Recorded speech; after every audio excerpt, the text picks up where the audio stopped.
Today, we're talking to George Nikov, founder and CEO of Taxnova.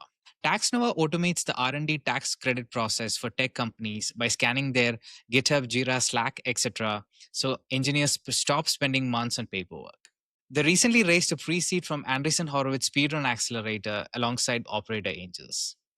And three forces made this the right moment: AI, distributed R&D teams, and regulators cracking down on sloppy claims. And I wanted to understand how George thinks about selling into a market where the incumbents, the tax advisors, are also his distribution partners. Now let's talk to him. Hi, George. Thank you so much for joining me today. Hi, Raul. Happy to be here. So, first of all, let me describe Taxnova for you, and you can correct me if I'm wrong. So, Taxnova is like a AI-powered platform that helps tech companies claim R&D credits, tax credits, by directly integrating with their internal tools like GitHub, Jira, Slack to generate audit-ready uh, report without much of manual effort. Would you say that Yeah. is accurate? It's a pretty good way to describe the version 1 of the product. Yeah, that's what we are marketing right now. Okay. Okay. So, I'd love to know the story. Why did you decide to do this? Yeah, I think the answer to such a question for any founder is deeply personal, and I also believe that kind of apart from the PMF, like product market fit, you need to be as well very good with the founder problem fit. And I think for me, just retrospectively, kind of reflecting on my past. I had an education in finance. Then I worked in professional services for kind of a couple of years, and then spent a number of years in tech. And looking back at kind of what you should be starting at, I would advise probably people to focus on what either they had been very good at, and you are very good at. This will manifest this way or another in either what you are doing at work, because that's just a primary kind of lion's share of your time, or it's something that you are doing without anybody asking you, or that you have just like a natural propensity to do. And in my case, kind of I was usually a go-to person for all of my kind of friends and family for some of the boring stuff. I don't know, to do visas, licenses, I don't know, tax declarations, optimizations, all of that stuff. And yeah, at some point, kind of I resisted it as like, yeah, it's just like something that I do without much of a thought, because it's just super easy for me. But then I thought that like, yeah, probably I need to lean in actually to my strength here. I would probably too optimistic, or like it will be too much to say that like, yeah, I just thought about all of those like cool thoughts, and in the end came up with the R&D tax idea. No, it wasn't like that. It was more like a serendipity that my colleague CFO asked me to help with the R&D tax claim process in my previous company. And this is the moment when I kind of first interacted with this. And yeah, almost like on the first day, I got like a light bulb moment, like, oh wow, sounds like super cool. Like, why don't we do it in a totally different way?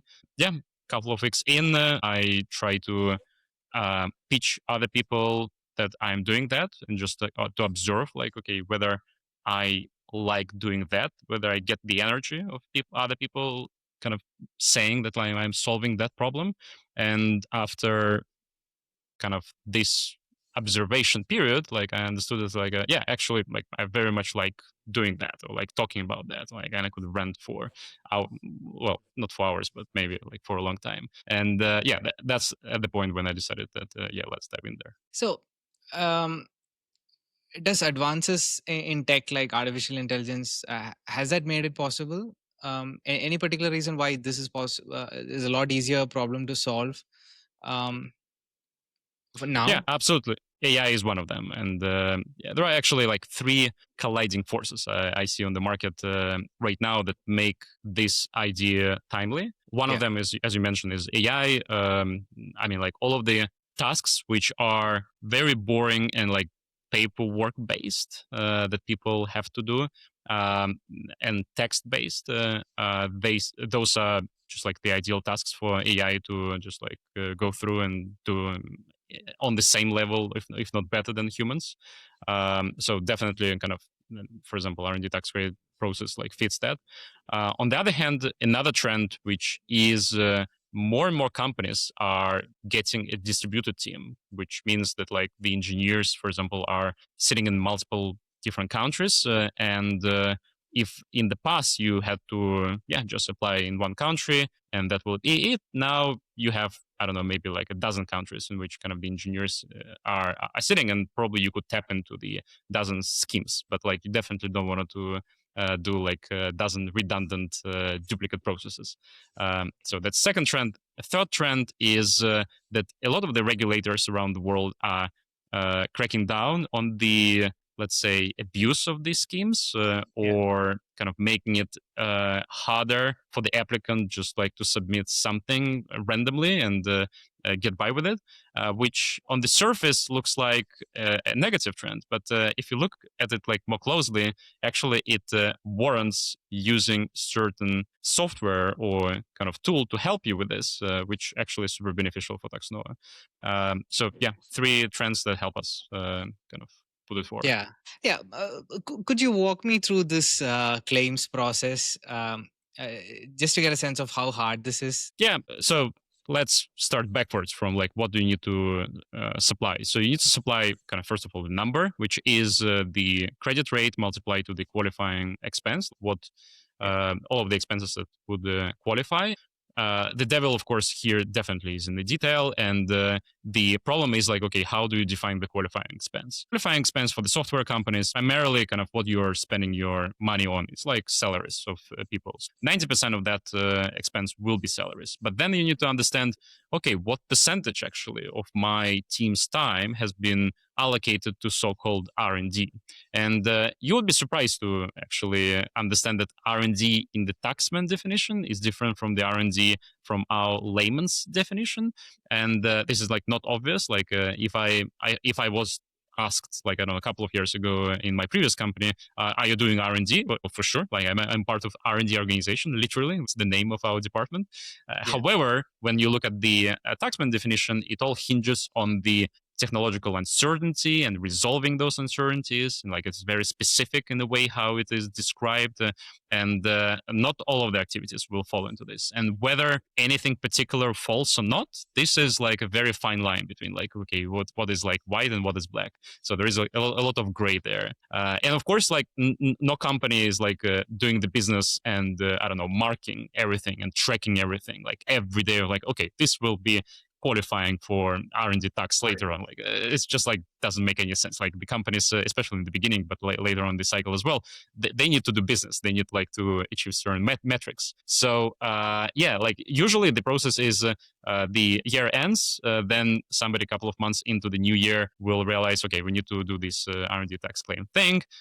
They will engage the advisor, but then you would think that advisor probably for the money that they receive will just do all of the work, but the advisors are not able to do this work without the company because like they are detached from the context. They have no idea what the company actually did. They need to actually get all of this context, and this context transmission is like so full of friction, so inefficient. So like usually it results in either hundreds of interviews that kind of those advisors are doing with the engineers, wasting their time and kind of playing Chinese whispers in a sense, because those it's impossible like, in 1 hour to pass all of the context of everything that you have done throughout the year, especially if it's like, I don't know, 1 year back or like 2 years back. I don't remember what I did like, I don't know, 2 weeks ago even. Like that is the level of absurdity here. And yeah, so either it's like hundreds of interviews that are done by the advisors, or the advisors just like pass this cost to the company fully, and somebody within the company will be doing those interviews, which means that they will have to dedicate this kind of a separate person even like to do that. And the larger the company, the more exponentially all of this like nightmarish project management grows. So essentially it's and it kind of, you need to understand here that it's not just purely the time waste or time cost to those people and opportunity cost. It's also the emotional gradient to this. And definitely it's like something that the engineers hate doing because that kind of doesn't make any sense to them. Like everybody is like talking about the future, what they will want to do, roadmaps. Nobody wanted to talk about, okay, what they have done a year ago, like in some details to some other dudes outside who probably wouldn't be able to capture or appreciate or even understand fully like what this guy is doing, because like usually it's like, I don't know, frontier technology or like something that is usually kind of uncertain and like you're trying to resolve. So yeah, it's a broken process to me, like to start from kind of that type of the data collection, and to try to produce something sensible outside, like in the end, that will have to be reviewed and corrected multiple times. And again, this is like all falling on the engineer's shoulder. Yeah, so this is usually the process, and it takes yeah, for a smaller company it could take like maybe several weeks or a couple of weeks. For the larger companies, that will result in like in months, sometimes even like the whole year is just spent on doing that. And yeah, for me it's just like didn't make any sense, and I was like, okay, there must be tooling on the market, like, and didn't find one, so I had to build Taxnova in the end. Yeah. So, how big? So, essentially, two problems, right? I mean, you're speeding up things for the tax claim process, and also um, making sure that it doesn't raise questions and is more reliable in the sense. Uh, would you say those two are the main two problems? Yeah, first of all, efficiency. So that's kind of the obvious benefit of implementing AI. So just making the whole thing much faster and done like in a fraction of time in comparison to what it has been done before. Yeah, quality, high quality, which results in the higher compliance. And usually, kind of, it's a funny thing being played here. So it's almost like a game that like you as a company will.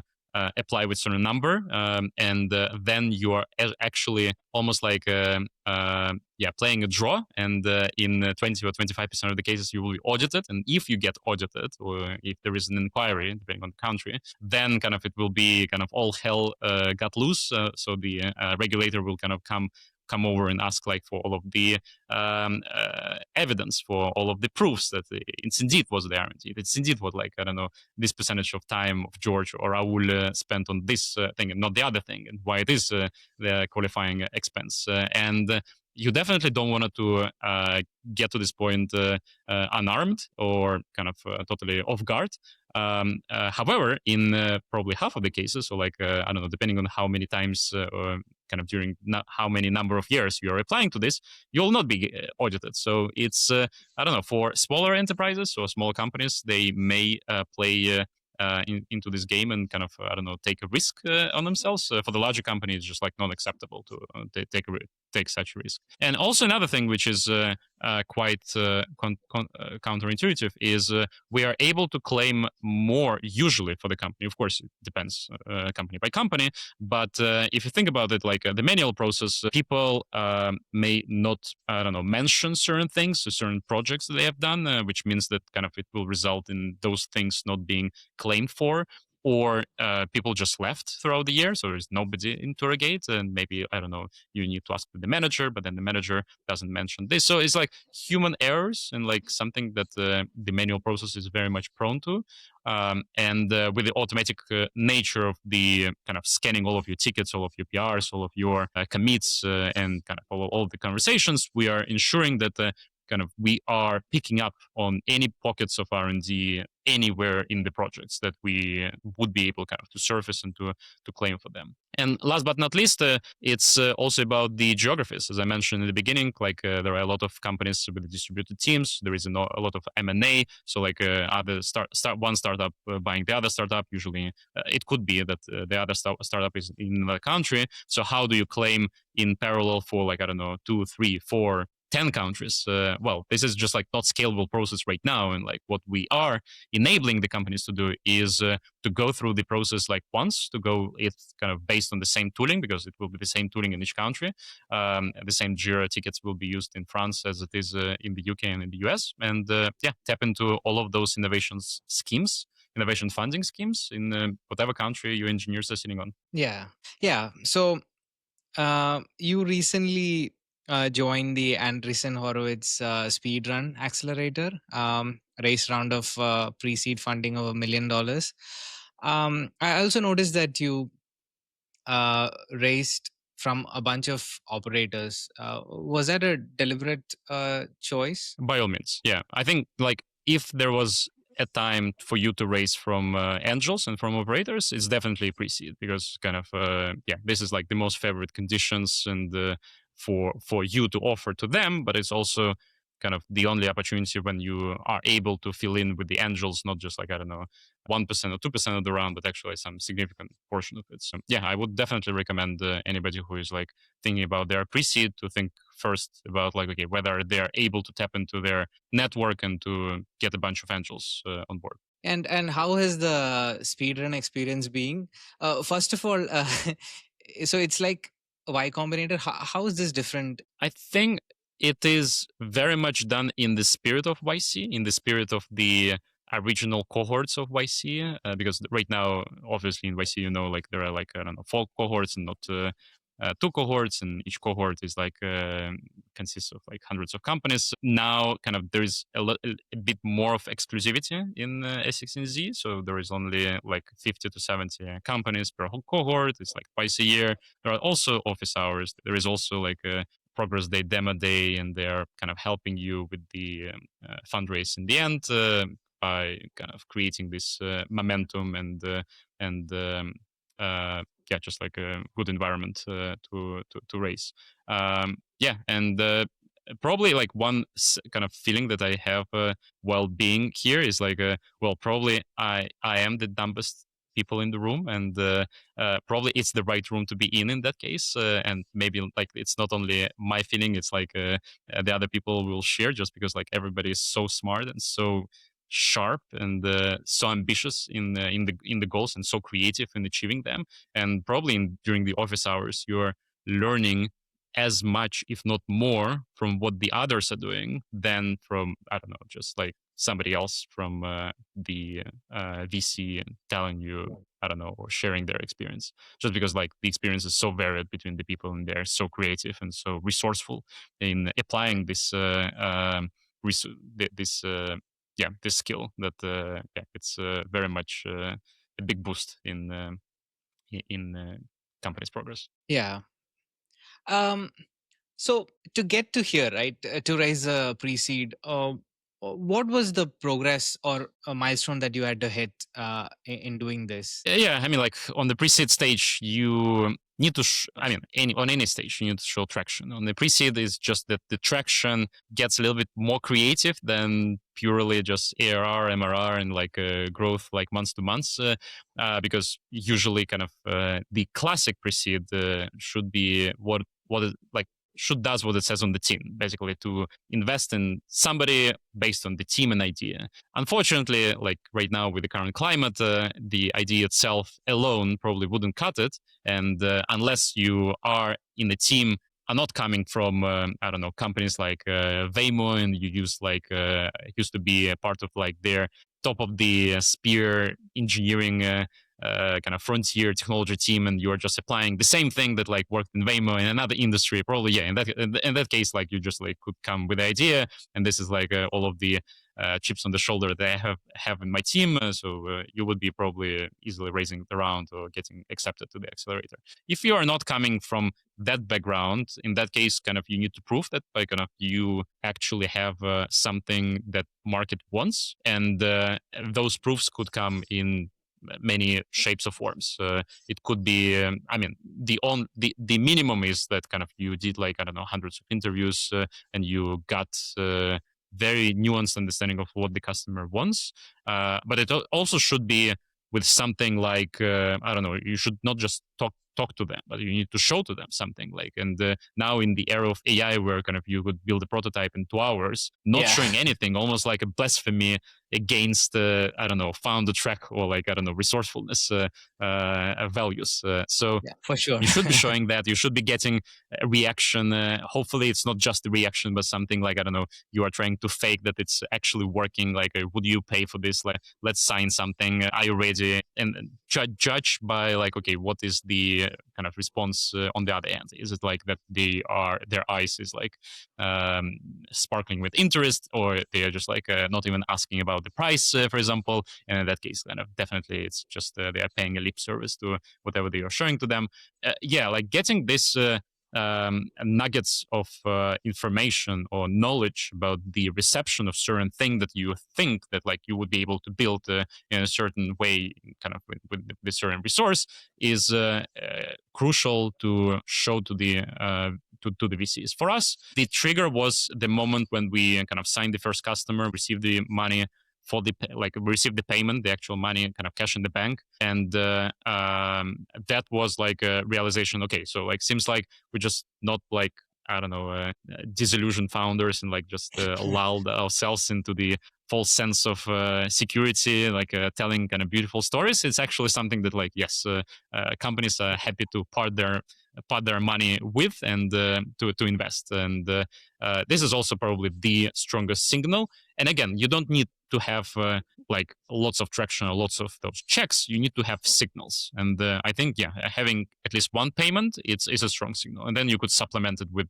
a number of the companies in the pipeline saying that like, okay, so similar companies constitute this amount of money on the market, and you have already spoke with like I don't know, dozen of them, and they probably will convert at some point, and this is like the amount of money that you would be able to get in the next I don't know, 12 months. Yeah, usually I think on that stage, of course, some of the European VCs will tell you like, yeah, get at least to the 100k ARR, but like come on guys, like in that case probably you will be getting already to the seed stage. So, yeah, in Europe probably the kind of terms or the conditions for raising the rounds, they're a little bit like more strict and moved towards kind of the other type of the round.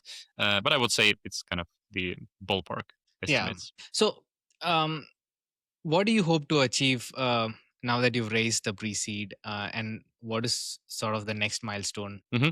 Yeah, so we started delivering our service in the concierge mode, let's say, which is probably the smart way kind of to accelerate the traction without much of the front loading of your development. So we started basically doing the first claims in the semi-automatic manner, where we will be onboarding like manually the company, and then kind of yes, we built like a number of the agents on the back end, and we will kind of just ask for the data dump from their sources, and then pass this through the number of the agents and give them back the result that they want. So essentially, giving the value without having kind of fully autonomous products. So now kind of once we have a little bit more fuel in our cylinders, we could fire from them, and we could finally kind of build the fully autonomous product and independently working from us.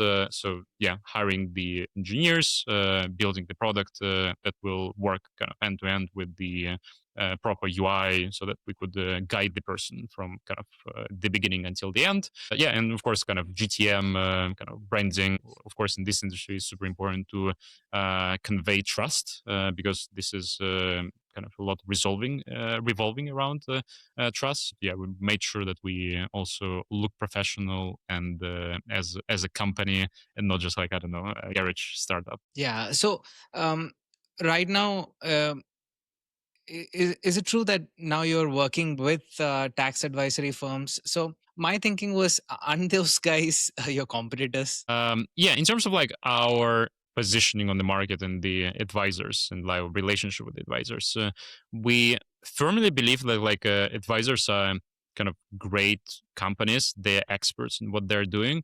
However, this being said, kind of probably they're not well positioned to do like the grunt work, and from which it's not only the company who is suffering, the advisors themselves, they don't want to waste their time like collecting all of those data pieces and trying kind of to chase all of those people on the other side and kind of, I don't know, verify what they did actually. It's what they did in reality. So this is like a wasteful on both ends. And because of this, we are positioning ourselves um, as a vendor which sells directly to the companies, but then for the last mile, for the review and submission, it will be down to the advisors to actually verify all of the outputs that we are generating and to submit it to the tax authority of the specific country, especially given the differences in the kind of nuances on the financial side for each of the country that makes this model more scalable if we focus on the things that are common between the countries and those that are more of a heavy lifting for both sides, and then kind of leave the actual things that require kind of expertise or judgment, and yeah, to the actual advisors. Yeah. Okay. So they would still be a part of the process, even when you have a fully autonomous product. Yeah, I think that makes sense to me, because in the end, this is like the area which is like not black and white. Like there is a lot of gray stuff there, and I think it makes sense if like somebody verifies in the end or applies their judgment, because in the end there could be as well the inquiry, and we want to kind of somebody next to the company who could give the tax advice. We're not tax advisors from that perspective. Like we are positioning ourselves as like as a software only player, so not giving the tax advice, but helping you to run all of the process 10 times more efficient and like with a much better outcomes. But yeah, if you wanted to get the tax advice, so that probably is better to get it from somebody on the tax advisory side. And kind of the model that we aspire to is to have those trusted partners in each of the market. Like for example, I don't know, 5-10 companies, up to 5-10 advisors in each market, which we would vouch for, and which we would suggest to the company that like, okay, in the end, once you did everything on the Taxnova, like all of the heavy lifting, you prepared all of the kind of ingredients, all of the projects, all of the like time allocation, financials, great. So that's kind of, you could take the last mile with this company or that company. We know that they are aspiring to the high quality, that they're kind of trying to instill and uphold the HMRC or IRS or CRA standards. So great, go with them. And this is the model that actually works in case of, for example, the Venta and the certification auditors who are in the end kind of certifying and kind of giving you all of the actual kind of ISA and SOC 2 compliance certificates. It's not Venta who does it. Or in case of Carta, for example, who are working with lawyers, corporate lawyers, and in managing this cap table, you're not like trusting Carta to run your next funding round, right? So like, yes, you are like putting there all of the information about it and kind of managing all of the maybe notifications, all of the grunt work essentially. But like the things that where kind of the stakes are high, you still wanted to have like somebody reviewing the terms, ensuring that this is like right ones, etc. So yeah, we believe that this is like the right model for this market, even though this is quite a new model and something that like takes time to explain to the company that's like kind of it should be working this way. Yeah. And within a tech company, who are you selling this to? It's a good question, because like we see the companies that are being sold through the CFO route and through the CTO route. Because if you think about it, like the process that we kind of optimize, it's kind of sits in between tech and finance. And because of that, kind of the CTO, he's kind of the one who takes the beating, and his team especially, in terms of like all of the time waste, and probably like the CTO doesn't really kind of relate to all of the benefits that the company could receive in terms of like, I don't know, millions of dollars or pounds that the company could receive. So yeah, we have examples of the companies that are paying for our tooling from the CTO budget, and we just like, I don't know, sold to the CTO. There are other examples where the CTO more like was a champion, and like we eventually got to the CFO, and CFO signed it off. And the other cases where kind of it was purely kind of through the CFO, and CFO is like very much on board. Well, by CFO I mean like head of finance or head of tax, depending on like how big the organization. Sometimes all of these things get delegated to specific people who are doing this in the finance department. But yeah, sometimes it's purely from their side. I think kind of the larger the company, the more it will be through the kind of CFO, head of tax. For the smaller companies, like I don't know, up to Series A, Series B, there could be still definitely a route through the CTO who just wants to do it like in the most efficient way. And this is actually something that like Vent found in their go-to-market as well. That like they didn't sell it initially to the, I don't know, heads of security or like infosec. They went through the CTO route, and for the startups, because those guys like they are very time poor. They wanted definitely to protect the time of their engineers, and for them it was like definitely a big win that yeah, finally I could do it like much quicker and without that much of a distraction from my team. So same playbook here. And how big is this market? So I've heard 32 a number $32 billion across federal and state R&D credits in US, and a number of 7.6 billion pounds in the UK. um and then, okay, so this is the total amount of tax credits, right? Like, but how much of that is your slice? Yeah, I mean, like, of course, we are just the up and coming player here. So, like, I wouldn't be able to say that, like, yeah, I mean, like, 10% of that is something that we charge right now. So that will be probably taking it too far. I mean, like, in terms of like estimating the market, it's primarily right now being paid in fees to the tax advisors. In each market, there will be a different average. So I think, for example, in the UK market, the average sits somewhere between, like, I don't know, 10 and 15% of that amount that you said. In other markets, it could be more or less. Usually, it's more. Kind of UK is very competitive from that perspective.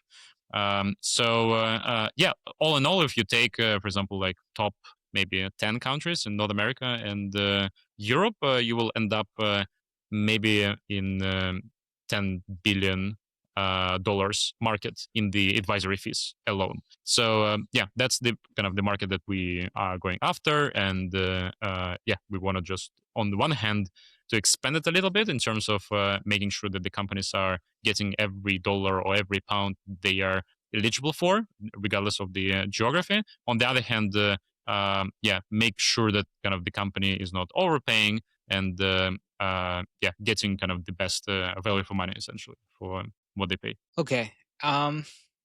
So so if this fails, what do you think will be the biggest reason? Good question. I mean, I think that we have pretty good understanding right now of the playbook and how kind of we are useful to each party in this market. So if it will fail, probably it will fail because of the intrinsic factors within the company. I don't know, founders falling apart, founding team, or maybe, I don't know, us not executing as fast as we could, because this is also a big factor. Like, you need to be acting soon, acting fast on all of those insights.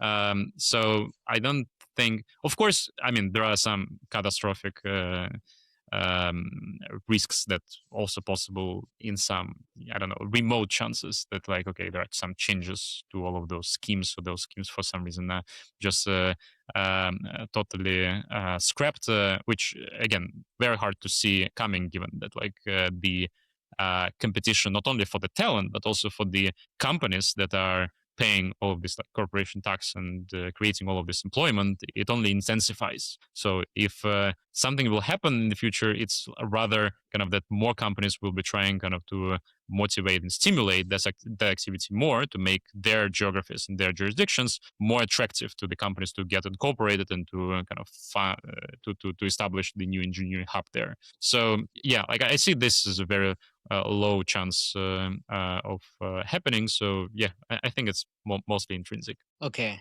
So what would you say is your unfair advantage? Your experience, unique insights? Well, it's definitely the fact that we're coming as outsiders to that industry. Like, you could say that, like, actually this is like a downside that you didn't do, like, I don't know, hundreds of claims and you are not claim expert, and kind of why you're coming here kind of and disrupting the whole thing. I think it's actually a benefit in disguise, in a sense that, like, we are coming without the misconceptions of, like, okay, what's possible, what's not, and some of the self inflicted constraints that the industry right now kind of abides to. And I've seen this play kind of working in other areas and other industries too, where kind of the outsiders build great companies.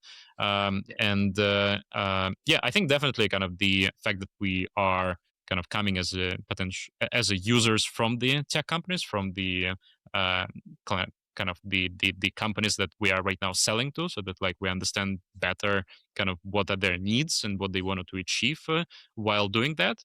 But it's also all of the kind of as trivial as it sounds, but like a data modes, like the fact that we are sitting on top of their data from multiple tooling, and that we do it, like, from year to year continuously kind of allows us to actually be able to as well extract a certain like tacit knowledge that right now is not being captured anywhere, and kind of we start to capture it like through certain like toolings, which I will probably not go into very much detail, but then kind of it will kind of make sure that like the quality of the output that we are generating is actually higher, just because we are able to enrich it with certain details that otherwise are not being captured anywhere. Yeah.